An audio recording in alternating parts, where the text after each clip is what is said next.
2 years ago, I retired from my job as a social worker and team leader in child protection. At my retirement party, I gave a speech, and I recently decided to videotape it. Why now, you may ask?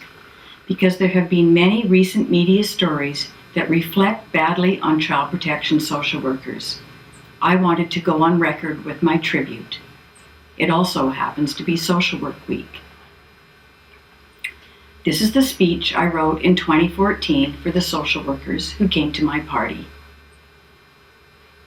I know all of you have heard me go on endlessly about all that is wrong in our field of work, the bureaucratic battles, the accountability exercises, the computer system, witnessing families fall through the widening holes of the social safety net, the depth of poverty we encounter, the lack of respect for the day-to-day work we do, and the seemingly never-ending paperwork. Tonight, for a change, I am going to talk about all the good things that have made this work really important to me. This is my tribute, my way of saying thanks to the courageous social workers I have been so privileged to know. I know retirement will be a very big change. All this extra time I'm going to have now that I won't be staring at my computer screen waiting for what is affectionately known as the donut of death to stop spinning so I can get on with my work.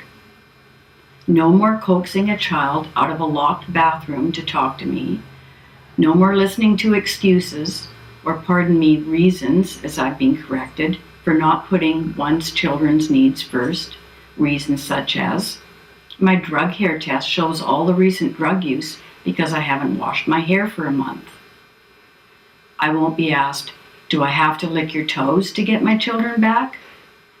No more interviewing the back of a parent's head who is in bed and turned to the wall, and no more picking up the phone to hear, you have to come right now because I've been using crack cocaine all weekend and I can't look after my kids. Retirement has proven to be a lot more calm. I have been extremely fortunate to have had a career working with caring, intelligent, creative, well-educated, and well-read social workers who are passionate about child welfare. Beyond our offices, the stories that are told are the tragedies. The public hears the media reports about how social workers and the system we work in failed the families with terrible consequences. The public hears the heartbreak of parents whose children were removed from their care. Though these tragic events occur, a distorted picture is painted for the public about the work child protection social workers carry out every day. That is why I want to pay tribute to you. Every day we make decisions that deeply affect people for the rest of their lives. We are governed by legislation, and so when we get the call that a child is being harmed, we have huge decisions to make. We have to assess the report, look at the history, the motivation of the caller and why they are calling now, weigh the possible consequences of intervening, decide whether or not to intervene, and if we do, how intrusive will we be? Will a phone call to a parent be enough, or do we have to use the full extent of the authority we've been given and remove a child from their home? Or is the intervention somewhere in between those extremes? That takes thoughtfulness and courage. It is difficult to explain our work and describe what our occupation entails. We work in the gray. Rarely is it black and white, pass and fail, live and die. It's deciding, is the parent able to meet the child's basic needs of food, shelter, safety, education, health, and belonging? Where is the line that parents cross that makes parenting not good enough? How can parents be motivated to accept services to learn other ways of talking and acting? What will encourage parents to reach out to their extended family and communities for help? These are complex questions, especially because we live in a multicultural community, and each community has their cultural norms and the tragedies that have shaped their lives. That is challenging to negotiate.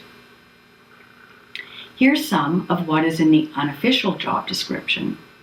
We advocate, negotiate, motivate, collaborate, and mediate. And when all those strategies fail to keep a family together, We reach deep into ourselves and out to our colleagues in the extended family and professional networks to summon up more ideas and more compassion and keep trying to find the best solutions for children, youth, and families. We help people find their community. We help people reconnect with family. We put band-aids on the fractures in the social safety net. We put in extra hours in a crisis, and we work late and on weekends to accommodate children's school schedules and parents' work schedules. We pitch in to help coworkers even when we are having a crazy busy day. We go to great lengths to find and support extended family when children can't live at home. We see the good in people who mistreat their children because we know these parents have faced difficulties in their own childhoods. We are bound by rules of confidentiality that makes it difficult to tell others why we made certain decisions. We manage to survive the days when we find ourselves trapped between a rock and a hard place. At times, we look back on our work and wish we had done it differently in the hopes of a better outcome. We struggle with having to lower our standards because there are not enough of us to do the good work we strive to do. We have great ideas of how to make improvements, but we are rarely given the opportunity to share them. We manage our bitterness when politics takes priority over social workers' clinical judgment. We remain calm under pressure. We have to have really difficult conversations with children when they can't live at home.